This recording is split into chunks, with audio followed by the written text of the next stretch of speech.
What's up, y'all? Aaronius here, back with another Raid Shadow Legends video. In today's video, I'm going to be going over the brand new fusion set to kick off next week. It's going to be Thalin Foulbeard, so let's get into it.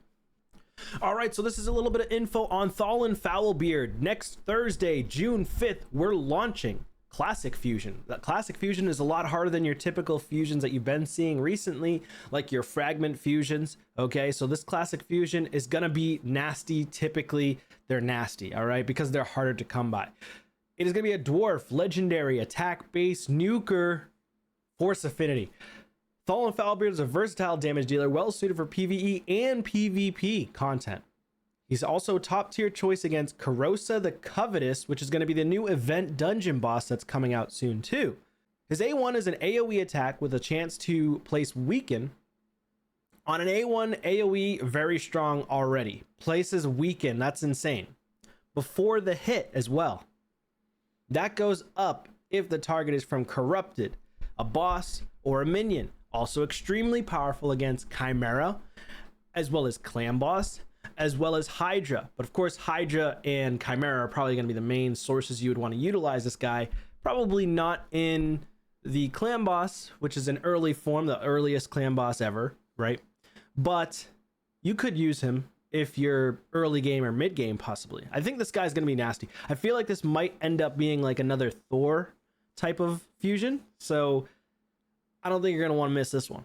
Thalin gets an extra turn if the weaken debuff lands on all the enemies. So the thing is, he has a chance to place it. So that's before the hit. So he won't have any issues with weak hitting. It's just placing rather than hitting and trying to place. A2 is a strong single target double hitter that ignores 25% of the opponent's defense and doubles it again if the enemy is from a corrupted champions, a boss, and minions. So also an extremely powerful in faction war hard mode, extremely powerful for Hydra, and also extremely powerful for Chimera and any bosses that you're going to be going up against in dungeons and wave contents, hopefully as well, with the AoE damaging that it does. Each hit will decrease the enemy's attack while simultaneously boosting his own attack, which is really, really strong, which means that in longer fight sequences, he's going to do more damage over time. Again, Hydra. This screams Hydra, as well as Chimera. His A3 is a massive AoE double hitter. Massive, right? So you know that's going to be insane, probably his hardest hitting ability. And it's a double hitter. Ignores unkillable and shield buffs. It's kind of similar to Thor, right? He ignores the unkillable or block damage, I think. Thalin boosts his attack before attacking, and the second hit damage increases by 10% for each critical hit scored from the first attack. So if you're going up against PvP, you could get potentially 40% more damage on the second hit from the AoE A3. And then if you're going up against Hydra, same thing. If you're going up against Spider, insane for Spider hard mode, right? Think about that. He's crazy in a lot of areas, every area of the game, basically. His passive triggers his A1 for bonus damage and an extra chance at an extra turn. That's crazy. Additionally, champions from the corrupted bosses and minions cannot land critical hits on Thalin. Wait a minute. Champions from the corrupted bosses and minions? What? Wait, does that mean Hydra, Chimera, Clan Boss, none of them can do critical hits on him? This is going to be one of the strongest, just based on paper so far, one of the strongest PvE champions in the entire game, especially for Hydra. This is going to be a broken champion. I can already tell. This is going to be broken. But let's take a look at some other information as well I've got in store for you here. So we've also got the infographic on his skills. So let's take a look here and let's go through this. Wow. So this is what he looks like. This is the only information I have in terms of picture of the champion, but he looks pretty cool just at first glance. He looks insane, right? So really good aesthetic look so far. Let's take a look at his kit. Hopefully he does insane and it reads even better here.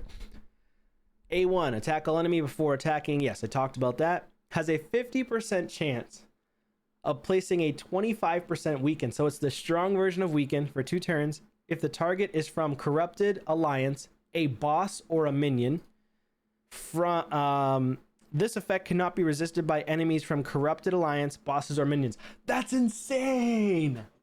That's insane. Grants an extra turn if the weaken debuff was placed on all enemies. And it books out to a 75% chance. So, unfortunately, it's not a 100% chance, but it is unresistible, though. Unresistible by enemies that are bosses, so it doesn't even matter. You don't even need books. This effect cannot be resisted by enemies. Oh, wait, you do need books. So, 75%. It can't be resisted, but it's not 100%. Okay. So it's not as broken as I thought, but it's still pretty damn strong, right? It's still pretty nasty. So 75% chance to land, no accuracy needed. No accuracy in his kit, so you could just go full out damage in Hydra. This guy might be an insane Thor. Like, if you don't have Thor, he'll be the pick that you're going to want to go with instead of Thor. Or if you don't have Lysanthier, whatever his name is, the previous fusion that can do like 5 or 10% less damage than Thor, this guy's going to be up there as a big hitter for the free-to-play players, low-spend players. So A2 attacks one enemy 2 times. Each hit ignores 25% of the target's defense. This is going to be great for PvP. If the target is from the Corrupted Alliance, a boss, or a minion, each hit ignores 50% of the target's defense instead. This is going to be a massive hit right here. A massive hit. Especially on heads that are decapitated, this is going to be crazy. It books down to a 3-turn cooldown. Each hit decreases the target's attack by 5%, stacks up to 25%. Each hit also increases this champion's attack by 5%, stacks up to 50%. Oh my goodness, that's insane. On the A3, attacks all enemies 2 times. Before attacking, places an increased attack buff on himself for 2 turns. For each critical hit landed on the first hit, increases the damage dealt on the second hit by 10%, and will ignore unkillable and shield buffs. Damn, I wish it had block damage because he would be so strong against Odin. So strong against Odin, like insane. Also against Helicath and other champions as well that are super annoying in PvP that place the stupid block damage. This is also booked down to a 3-turn. This guy is going to be nasty in a Merciless set. 6-piece Merciless. If you have a 9-piece, even better. But 6-piece Merciless is where it's at for this guy. On the passive, activates Demon Breaker skill every 5th turn this champion takes. Enemies from the Corrupted Alliance, bosses, and minions cannot land a critical hit on this champion. So every 5th turn. Okay, so it's not all the time. Every 5 turns, they can't land a critical on him. So that's good. I thought it was going to be forever because that would have been super broken, to be honest. But that's not bad. That's actually still not bad. I think that's really strong. And he has increased ally attack in all battles by 30%. This guy's going to be nasty. So against the Corrupted, let's take a look at the Corrupted champions here.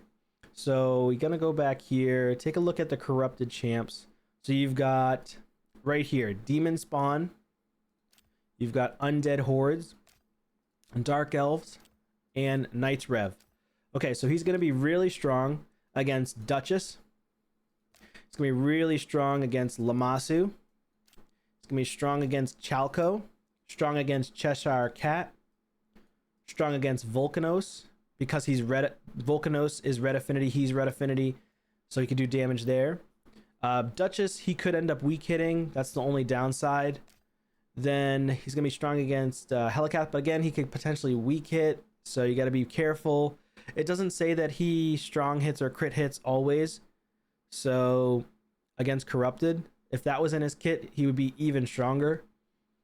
But yeah, he's going to be very strong against people here. Oh, he's going to be very strong against Commodus, but Commodus places the bombs, so never mind. He might not be super strong against him. So that's the only downside. Commodus is going to be still really diesel.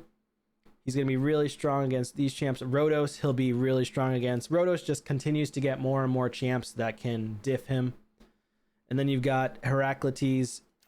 You got support Fabian. I mean, the downside is there's a lot more spirit affinities coming out these days as opposed to force nukers. And we do need more force nukers, but there's a lot of top tier spirit champions now. And unfortunately for PvP, Tholen is force and spirit is a lot better than force. The positive side is, you know, maybe he doesn't get nuked by someone here, but someone like a Sifi is still gonna sleep him if you don't have a UDK or someone to protect him. You know, he can go through the unkillables and stuff, which is great. Of course, the shield, he's gonna go through Necrit shield, which is great. He's still gonna be a really, really strong champion. He's gonna be great against all these champs here, pretty much. Yeah, I mean, there's not a ton of really insane champs in the Dark Elves for PvP, in my opinion. Other than Lydia, she's decent in PvP, but she's by no means meta in PvP. Foley I utilize in PvP here and there, but he's not like meta. Really no meta PvP champs. Astrolith used to be meta. She's not as meta now with you know, what is it? Marichka, other champions that have high res. You know, people that can use immunity sets, cleansers, mythical champions. So Astrolith's just not as strong as she used to be. And then like Fatalis is strong, but there's not a lot of people who have Fatalis. He was a purchasable champion. I don't think you could get him other than purchasing him in the past. Then you've got, lastly, Knights Rev. Of course, Embrys is insane.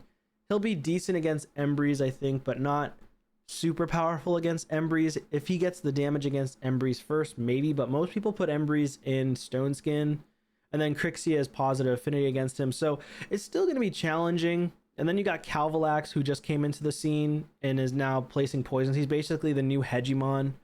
So he is going to be challenging to utilize unless people have magic affinity champs. Like, he's going to be strong against Ankara and strong against the Narcissus, strong against Queen of Heart. You know, he is self-buffing though, so you got to be careful with the Queen of Heart, because if he self-buffs himself, Queen of Heart then instantly takes a turn. Unless his turn is within itself. Let's see. So if I'm looking at his skill, attacks all enemies 2 times. Before attacking, places increased attack. Okay, so he does place it on himself and not the entire team. So that shouldn't be a problem against Queen of Heart. That would be actually pretty good. Yeah, I mean, I'd say Eric's he's really strong against. Gaius he's strong against. All the red affinity he's strong against. Hatter he's strong against. Yeah, I mean, other than that, I don't see... Early game you see a bunch of Hatter. But since this event was, what, 3-4 months ago, 5 months ago now,